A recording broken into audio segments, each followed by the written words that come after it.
안녕하세요. 오늘은 방사선 치료 및 의학물리학 9번째 시간 챕터 7 진행을 하도록 하겠습니다. 챕터 7은 방사선 치료 방법을 설명을 하고 있고 크게 두 가지로 나뉘는데 공간적 조사, 그 다음에 특수 방사선 치료 중에 전신 조사와 전신 피부 전자선 조사에 대해서 배워보도록 하겠습니다. 이 7챕터를 배우기 전에 알아두셔야 될 게 이 큰 틀에서 지금 우리는 뭘 하고 있냐 이것도 인지를 하고 있어야 됩니다. 그러니까 방사선 치료는 진단 영상과 달리 치료 절차가 있다고 했습니다. 그러니까 모의 치료, 치료 계획, 방사선 치료. 그러니까 전 시간에서는 치료 조사면까지 확인을 했습니다. 그러면 치료 조사면 확인이 끝나면 그때야 비로소 방사선 치료가 들어가는데, 방사선 치료 방식도 하나로 정해져 있지 않습니다. 그러니까 암이 어떤 거냐, 암 종류에 따라서 치료하는 방식이 여러 가지인데, 그러면 방사선 치료를 할 때 사용되는 여러 가지 방사선 치료 방법들에 대해서 살펴보도록 하겠습니다. 그러면 강의 자료를 보시기 전에 먼저 설명을 하고 강의 자료를 보시면 훨씬 이해가 빠를 것으로 생각됩니다. 그러면 설명 시작하겠습니다. 그럼 먼저 방사선 치료 방법을 배우기 전에 공간적 조사에 대한 개념에 대해서 살펴보도록 하겠습니다. 그러니까 방사선 치료를 할 때는 공간적 선량 분포, 시간적 선량 분포, 이 두 가지를 고려해 줘야 되는데, 시간적 선량 분포는 아시다시피 분할 조사죠. 그러니까 분할 조사는 암을 없애기 위한 선량을 한 번에 조사하는 게 아니라 여러 번 나눠서 조사를 한다. 그 이유는 뭐냐? 이 외조사일 때 엑스레이 빔 같은 경우 정상 조직에도 방사선이 투과를 할 수 있기 때문에 정상 조직에 데미지를 줄 수가 있기 때문에 분할 조사를 해서 정상 장기의 회복, 그 다음에 종양의 사멸, 이 두 효과를 노리기 위해서 분할 조사를 한다. 이 개념이 시간적 선량 분포입니다. 시간적 인자라고 쓰겠습니다. 그 다음에 또 하나, 방사선 조사를 할 때 결국 중요한 것은 인체가 있고 종양 모양이 있으면 어쨌든 빔을 조사를 해서 이 종양의 모양에 맞는 빔의 모양을 만들어서 여기에 집중을 시켜야 된다라는 거죠. 그랬을 때 고려해야 되는 것이 공간적 조사입니다. 공간적 조사인데 공간적 인자라고 쓰겠습니다. 어차피 같은 뜻이니까. 그러면 이 공간적인 인자라 함은 결국 빔을 조사를 하는 것은 이 겐트리에서 방사선 빔이 나오죠. 그러면 그 겐트리를 어디서 쏘면 이 종양의 모양에 맞는 선량 분포를 갖도록 할 것인가, 이게 관건인데, 그러면 이 겐트리에서 빔을 쏘는 방식에 따라서 어떻게 분류할 수 있냐? 하나는 고정 조사가 있고 하나는 운동 조사가 있습니다. 고정 조사는 뭐냐? 이 방사선 빔이 조사될 때 겐트리가 고정돼 있다는 얘기예요. 겐트리 고정. 그러니까 빔이 나올 때 겐트리가 고정돼 있다. 그걸 고정 조사라고 하고, 그럼 운동 조사는 어떤 거냐?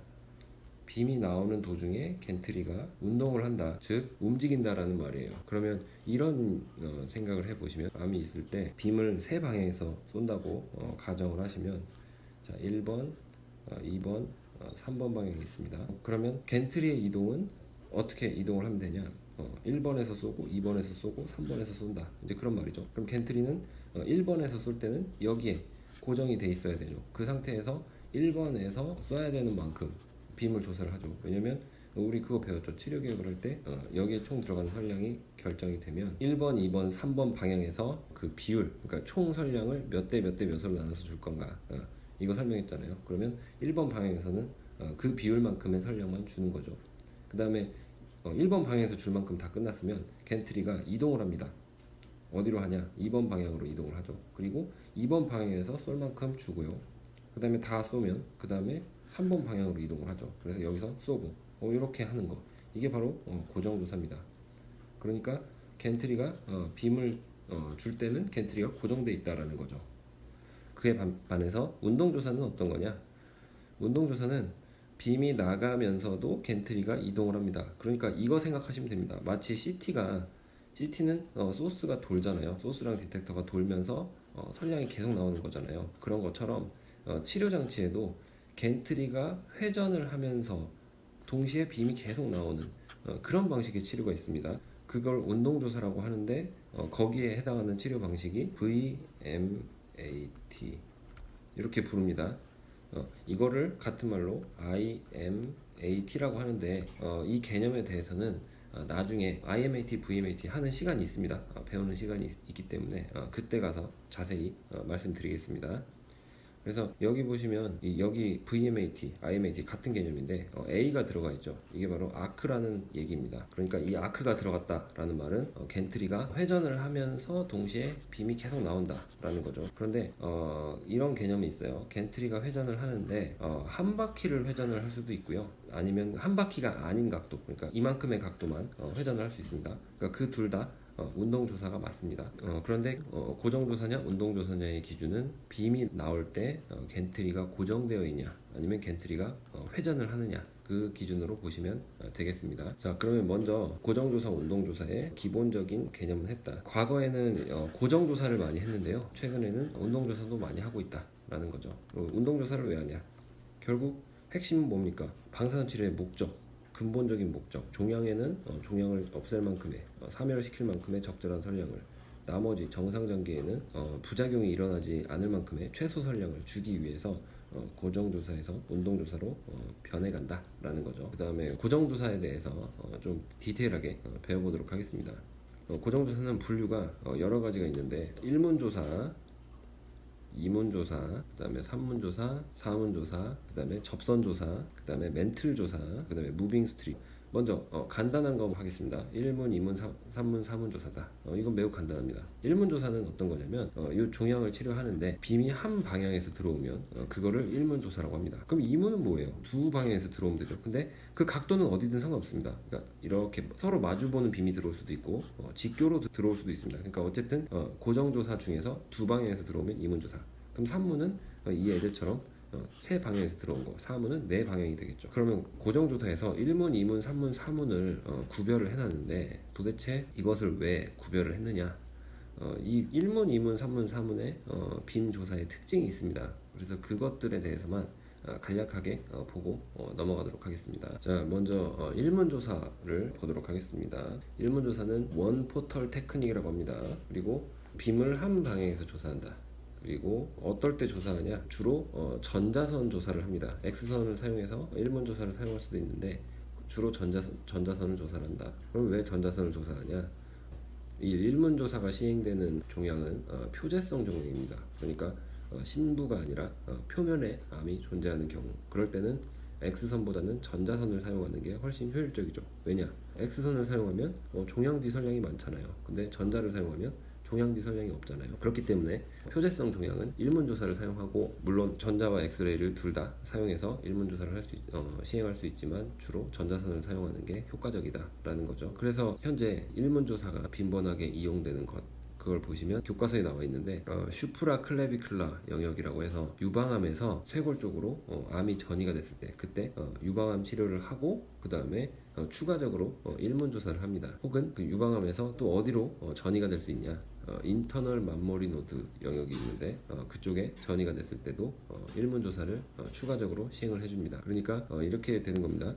사람 몸이 있는데 여기 폐가 있죠. 여기 척추가 이렇게 있습니다. 그러면 유방은 이쪽이 있겠죠. 그래서 유방암이 생겼는데 거기서 전이가 된 거예요. 어디로 전이가 됐냐, 한 곳은 아까 말씀드렸다시피 슈프라 클레비큘라 영역, 그러니까 거기를 SCL이라고 합니다.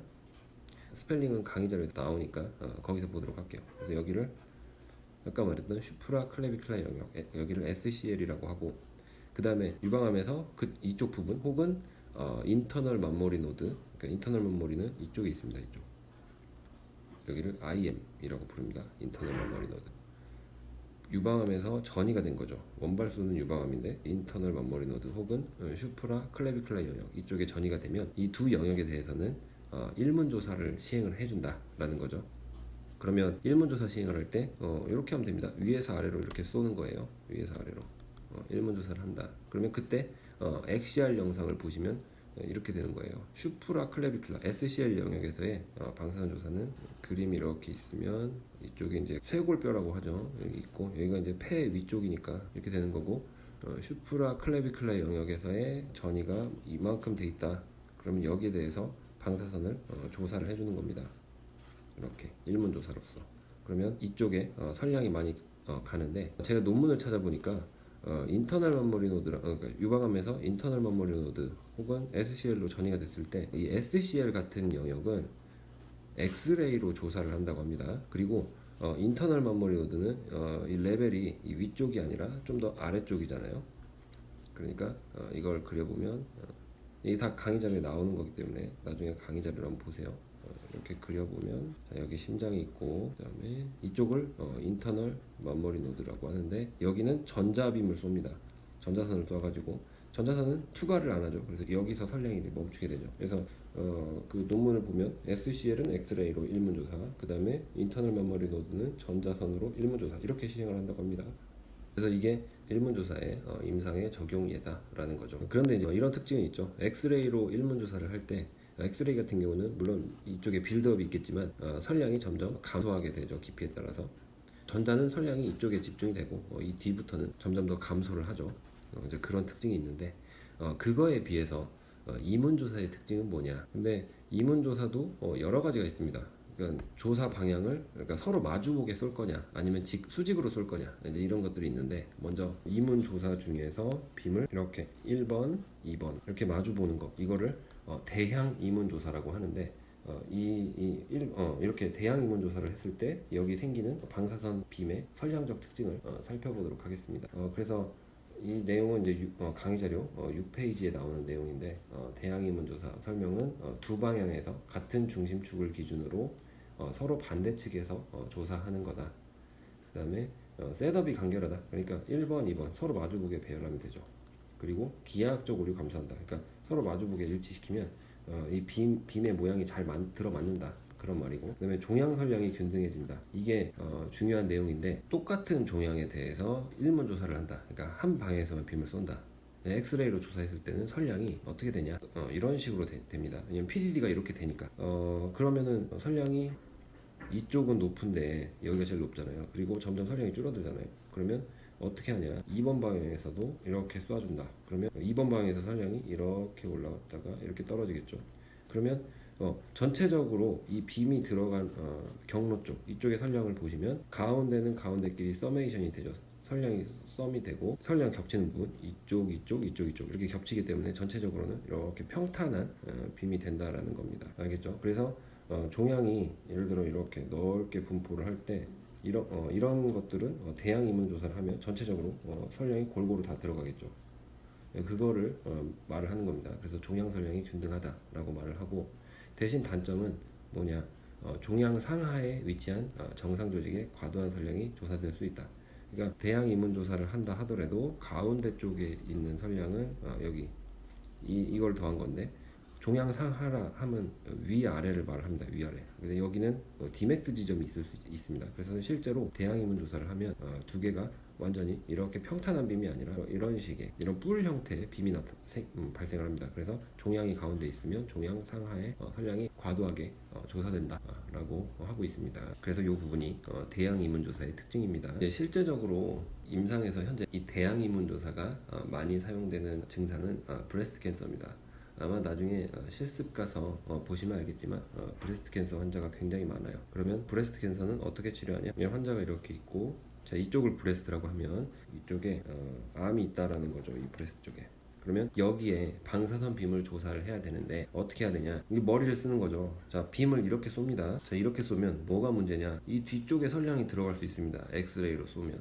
그러면 전자로 쏘면 될 거 아니냐? 그럼 전자로 쏘면 사실은 이 브레스트 캔서의 범위가 굉장히 넓어요. 그러니까 전자로는 이 브레스트 전체에 선량을 골고루 주기는 한계가 있어요. 그러면 어떻게 해야 되냐? 방법은 또 있죠. 브레스트가 이런 모양으로 돼 있기 때문에 빔을 이런 식으로 주면 어떨까라는 거죠. 이런 식으로 쏘는데 어떻게 쏘냐? 자, 한 번은 이쪽 방향, 한 번은 이쪽 방향. 1번, 2번. 그러면 빔은 지금 어떻게 했냐? 서로 마주 보면서 들어오잖아요. 그러니까 1번에서 쏘고 겐트리가 이렇게 이동해서 다시 여기서 쏘고. 그러니까 이게 대양 이문 조사죠. 그래서 이렇게 쏘면 어차피 이 안쪽으로는 선량이 안 들어갈 것이고 여기만 이렇게 들어가니까 좋다라는 거죠. 그래서 그 유방암 치료에 사용하는 이 조사 방식을 이렇게 쏘는 조사 방식을 뭐라고 하냐? 접선 조사라고 합니다. 접선 조사, 혹은 이거를 절선 조사라고 합니다. 혹은 같은 말로 쐐기 필터 대양 이문 조사라고 하는데 그거는 다시 설명드릴게요. 그래서 대표적으로 접선 조사, 절선 조사 같은 말인데 왜 접선이냐? 여러분들 아시다시피 접선은 이런 거잖아요. 직선에 곡선이 이렇게 붙어 있으면 이걸 접선이라고 하잖아요. 그러니까 비슷하잖아요. 빔은 이렇게 지나가고 여기 이렇게 곡선에 접하니까 그래서 아마 접선조사라고 하지 않았나 싶습니다. 자, 그래서 이 유방암 치료, 그러니까 이 부위에 있는 브레스트 캔서에 방사선을 골고루 집어넣어야 되는데 여기서 보다 디테일한 방법이 들어갑니다. 방사선 빔을 1번, 2번에서 쏜다라는 건데 엑스레이 빔이 몸에 들어갈 때 엑스레이 빔이 평행하게 들어가는 게 아니에요. 어떻게 들어가냐? 살짝 퍼집니다. 그러니까 빔을 쏘면 이렇게 퍼지겠죠. 그리고 2번에서 쏘면 퍼지겠죠. 근데 문제는 이쪽은 괜찮아요. 왜냐면 공기니까 퍼져도 상관없어요. 문제는 이쪽이다. 몸 안쪽. 몸 안쪽은 이쪽 브레스트 아래 뭐가 있냐면 렁이 있습니다. 폐가 이렇게 있는데 폐 쪽에 방사선이 많이 들어가면 안 좋거든요. 그래서 이 퍼지는 빔을 어떻게 할 거냐라고 생각을 했는데 이렇게 하면 되겠다. 이쪽은 빔이 퍼지는 건 괜찮고 이쪽에서 퍼지는 빔은 어떻게 하냐? 조 콜리메이터. 조로 빔의 절반을 막습니다. 이거를 뭐라고 하냐면 하프빔이라고 합니다. 이걸 사용하면 빔이 퍼지는 것을 반듯하게 잡아줄 수가 있습니다. 이렇게 가도록. 그리고 1번 방향에서도 빔이 퍼지는 것을 조로 막아주면은 이쪽 방향만 이렇게 갈 수 있죠. 그래서 실제로 이 유방암 치료의 접선 조사를 보면 이쪽 빔은 이렇게 퍼져 있습니다. 이렇게 2번 방향에서도 이렇게 퍼져 있어요. 빔이 이렇게 퍼져 있는데 이쪽은 반듯합니다. 왜냐하면 조로 막았기 때문에 그렇습니다. 이 원리는 뭐냐? 사실 조사면은 이렇게 넓게 여는 건데 이런 거예요. 그래서 설명을 드리면 이렇게 빔이 원래 엑스레이 빔이 이렇게 나가는데 얘가 빔의 중심 산속이죠. 여기를 조로 막아주면 이렇게만 나간다는 거죠. 그러니까 여기는 반듯하게, 여기는 퍼지게. 그 원리가 여기 적용됐습니다. 그래서 조를 이용한 하프빔을 사용을 한다. 그래서 이 하프빔을 사용하는 이유 왜 그러냐? 그냥 빔을 쏘면 이 폐 쪽으로 설량이 많이 들어간다. 그러니까 정상장기 쪽에 설량이 많이 들어가기 때문에 조로 막아서 하프빔을 만들어주면 종양보다 심부에 위치하는 정상 조직을 보호할 수 있다. 이로 인해서 용적 설량을 저하를 유도를 할 수 있다. 왜냐하면 빔이 퍼지면 용적 설량이 커지는데 하프빔을 함으로써 용적 설량이 더 들어갈 걸 막아주기 때문에 그렇다라는 거죠. 그리고 여기서 하나 더 말씀드렸던 거, 쐐기 필터를 쓴다라는 거죠. 그러니까 빔이 평탄한 빔인데 브레스트 쪽은 굴곡이 있잖아요. 그래서 여기 이렇게 빔이 들어오는 방향대로 이렇게 그어보면 이쪽은 조직결손이 있어서 사실 평탄한 빔을 쏘면 여기는 설량이 줄어들고 이쪽 설량만 많아집니다. 그러니까 쐐기를 써서 이 전체 설량이 골고루 들어가도록 쐐기 필터를 쓰는데 조직결손이 있는 쪽에다가 쐐기를 두꺼운 놈을 쓰는 거죠. 여기도 마찬가지로 조직결손이 있는 이쪽에다가 쐐기를 두꺼운 걸 쓴다. 그러면 이쪽은 설량이 많이 들어가고 이쪽은 적게 들어가니까 전체적으로 종양 입장에서는 설량이 골고루 분포한다. 그래서 이 접선 조사를 쐐기 필터 대양 이문 조사 이렇게도 말을 합니다. 접선 조사는 임상에서 많이 사용하기 때문에 잘 기억을 해두셨으면 좋겠습니다. 자, 그 다음에 이문 조사인데 이번에는 이문 사방향 조사가 있어요. 그러니까 이문 사방향은 어떨 때 사용하냐? 이것도 보여드린 것 같은데 쐐기 필터 할 때 보여드렸습니다. 머리가 있고요. 그 다음에 사방향이라 한다. 근데 사방향은 여러 개념이 있습니다. 그러니까 이런 각도와 이렇게 들어올 수도 있고요. 아니면 이렇게 들어올 수도 있습니다. 1문, 2문 이런 각도를 가질 수도 있고 아니면 1문, 2문 이렇게 가질 수도 있죠. 그러니까 사방향에서 이렇게 직각인 경우가 있죠. 그래서 이거를 직교 이문 조사라고 합니다. 이런 경우를. 그리고 그 외의 각도는 이문 사방향 조사 이렇게 부릅니다. 그러니까 직교 이문 조사가 이문 사방향 조사에 다 포함이 되는 거죠. 자, 그러면 이런 사방향 조사는 언제 하냐? 편제성 종양을 치료할 때 합니다. 그러니까 편제성 종양은 뭐냐? 심부도 아니고 완전 표제도 아니고 그렇지만 종양이 이렇게 어느 쪽으로 좀 치우쳐져 있는 경우, 이런 경우에 이문 사방향 조사를 사용을 한다라는 거죠. 그리고 전에도 가르쳐 드렸지만 이런 식으로 직교 이문 조사를 할 때 이 빔이 평탄하게 들어오면 여기도 조직결손이 있잖아요. 그래서 이쪽에다가 쐐기 필터를 대서 종양 설량을 균등하게 해준다고 했습니다. 그 정도만 기억하시면 되겠습니다. 그 다음에 이문을 했으니까 그 다음에 산문조사인데 산문조사부터를 다문조사라고 합니다. 그래서 이 다문조사를 시행하는 이유는 뭐냐? 목적은 피부 또는 OAR의 설량 부담을 줄이면서 종양 설량을 높이는 것이다 라는 거죠. 그러니까 이걸 비교해 보겠습니다. 자, 똑같은 환자에서 여기 심부 종양이 있다. 근데 여기 이문조사를 하는 것, 그 다음에 산문조사를 하는 것, 그 다음에 사문조사를 하는 것, 그 다음에 더 증가할 수 있습니다. 5문조사, 6문조사 뭐 이렇게 증가할 수 있는데 이런 거죠. 여기 선량은 종양 선량은 똑같이 들어가야 되는데, 그러면 문제는 뭐냐? 나머지 주변부 여기 정상장기의 선량이죠. 그런데 이문조사를 할 때에 비해서 산문조사는 종양보다 정상조직 쪽에 선량 부담이 적습니다. 왜냐? 얘는 두 개가 한꺼번에 몰빵해서 맞을 거를 얘는 세 개로 나눠 맞았기 때문에. 그리고 더 확장해서 사문조사를 하면 종양 선량은 똑같죠. 왜냐? 어쨌든 맞춰주면 되니까. 근데 정상 조직은 네 군데에서 나눠서 선량을 맞았죠. 그러면 이것보다는 이쪽으로 다음 조사로 갈수록 종양 선량에 부담이 없다는 겁니다. 왜냐하면 적은 선량들을 여러 부분에서 나눠왔기 때문에 그렇습니다. 그래서 3문 이상의 다문 조사의 목적이 피부 또는 OAR의 선량 부담을 줄이면서 종양 선량을 높인다라는 거죠. 그러니까 이문조사, 피부 선량을 예를 들면 여기 이문조사 같은 경우도 여기에 2그레이를 맞춰 주려면, 여기에 만약 2그레이가 들어가게 한다. 2그레이 하려면 선량을 반반씩 나눈다. 그럼 여기 1그레이 1그레이 들어가죠. 그런 거랑 여기 2그레이 한다. 그러면 3분의 1로 나눴다고 합시다. 그러면 대략 한 7그레이씩 들어간다고 생각을 할게요. 대략적으로. 그 다음에 여기는 4문이다. 여기도 2그레이를 쏜다. 그러면 여기는 0.5그레이씩 쏠 수가 있죠. 그러니까 어떻게든 종양 선량을 맞추는데 문제는 정상 조직의 데미지인데, 여기 이문조사 같은 경우는 이쪽에서 들어가는 절대 선량 값이 높잖아요. 여기 0.7이구나. 절대 선량 값이 높잖아요. 그러니까 여기에 덩달아서 피부 선량도 높아진다라는 말이에요. 근데 이 조사문수를 늘리면 여러 부위에서 선량을 나누면서도 낮추면서 선량을 낮추면서 맞을 수 있습니다. 그리고 조사문수가 증가하면 여기는 더 낮출 수 있죠. 그렇기 때문에 피부나 OAR의 선량 부담을 줄인다. 그러면서 종양 선량은 그대로 가져갈 수가 있다라는 거죠. 그렇기 때문에 다문 조사를 시행한다라는 겁니다.